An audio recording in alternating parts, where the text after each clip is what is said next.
ஓய்வு பெற உள்ள அனைத்து உத்தியோகத்தர்களுக்குமாக வேண்டி பல்வேறு விதமான காத்திரமான கருத்துக்களையும் ஆரோக்கியம் தொடர்பான விடயங்களையும் அதே போன்று வெற்றிகரமான முதியோர் வாழ்க்கையை நாங்கள் எவ்வாறு ஓய்வுக்கு பின்னர் நாங்கள் செயல்படுத்த முடியும் என்று මෙම අවස්ථාවේදී විශේෂයෙන්ම මම කතා කරන්න බලාපොරොත්තු වෙන්නේ නැත්නම් මේ වෙලාවේදී සඳහන් කරන්න බලාපොරොත්තු වෙන්නේ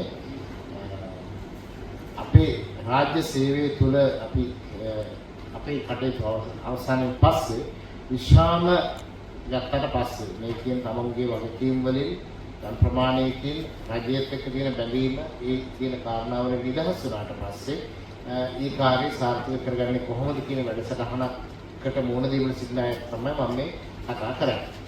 ඒ නිසා මම හිතනවා ඔබ අප කවුරු මොන තනතුරක හිටියත් මොන පොසිෂන් එකක හිටියත් අපිට යම් කිසි අවස්ථාවක් වෙනවා අපිට මේ කටයුතු සියල්ලෙන් නිදහස් වෙලා අපේ වගකීම් වලින් ඒ රජයත් එක්ක තියෙන බැඳීම් වලින් නිදහස් වෙලා ඉවත් කරන්නට සිදුවෙනවා.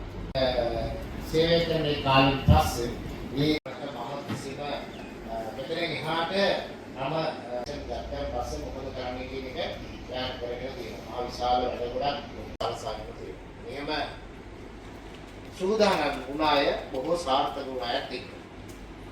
ඒ වගේම මේ කාරණේ අපි හොඳට තේරුම් අරගෙන உண்மையிலே இந்த எங்களுடைய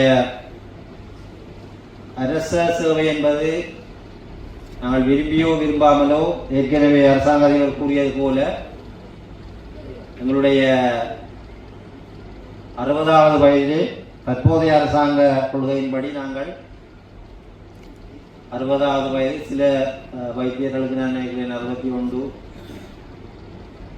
62 அந்த வகையில் இருக்கின்றது. அந்த வகையிலே நாங்கள் அந்த அரச கொள்கையின்படி நாங்கள் எங்களுடைய அரச சேவையிலிருந்து ஓய்வு பெற வேண்டிய கட்டாய தேவை இருக்கின்றது. அந்த வகையில் ஓய்வு பெறும் வரை எங்களுடைய நிதி நிலையிலே ஒவ்வொரு மாதமும் பெரும்பாலும் 25ஆம் தேதி அல்லது 20ஆம் தேதி எங்களுடைய மாத சம்பளம் எங்களுக்கு கிடைக்கும். ஆனால் ஓய்வு பெற்றதன் பின்னர் ஆக குறைந்தது 3 மாதங்களின் பின்னர் அல்லது 6 மாதங்களுக்குள் எங்களுடைய ஓய்வூதிய சம்பளத்தை எங்களால் ஒவ்வொரு மாதம் 9 அல்லது 10ஆம் தேதிகளிலே பெறக்கூடியதாக இருக்கும். அந்த கோவைகளிலே எதுவித குறைபாடும் இல்லாமல் இருந்தார். அவை நிதி விடயம் என்ற வகையிலே அந்த வகையில் ஒரு நாங்கள் எதிர்பார்த்த, அதாவது சம்பளம் மூலம் எங்களுக்கு கிடைத்த வருமானத்தில் எவ்வாறு இருந்தாலும் 3இல் 1 மடங்கு அளவில் தான் எங்களுக்கு அந்த பென்ஷன் மூலம் கிடைக்கக்கூடியதாக இருக்கு.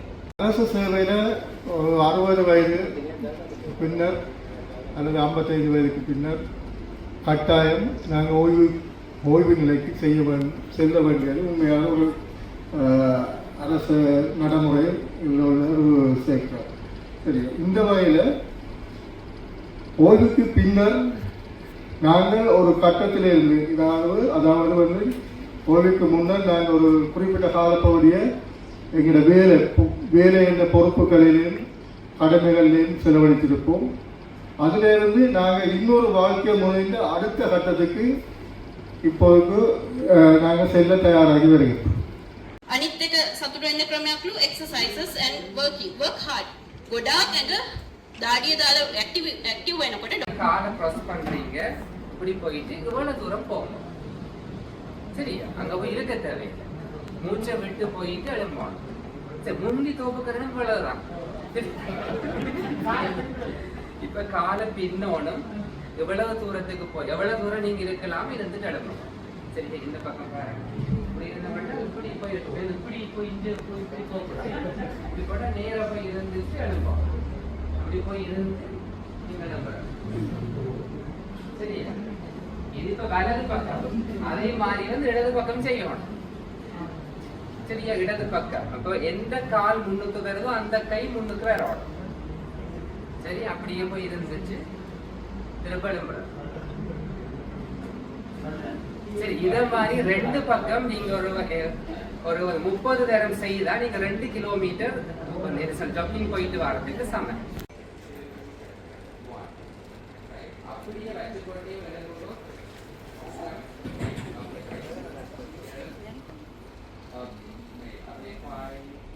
நேரம் இருக்கணும், காதுக்கு நேரம் கூட கைகள் இருக்கணும். இப்ப மெதுவா கண்ணை மூடிக்கொண்டு 3 தடவை டெப் பண்றீங்க. டெப் பண்ணக்குள்ள சத்தத்தை விட காதுக்குள்ள நீங்க உணர்றீங்க. மெதுவா கண்ணை மூடுங்க. இப்ப டெப் பண்ணுங்க.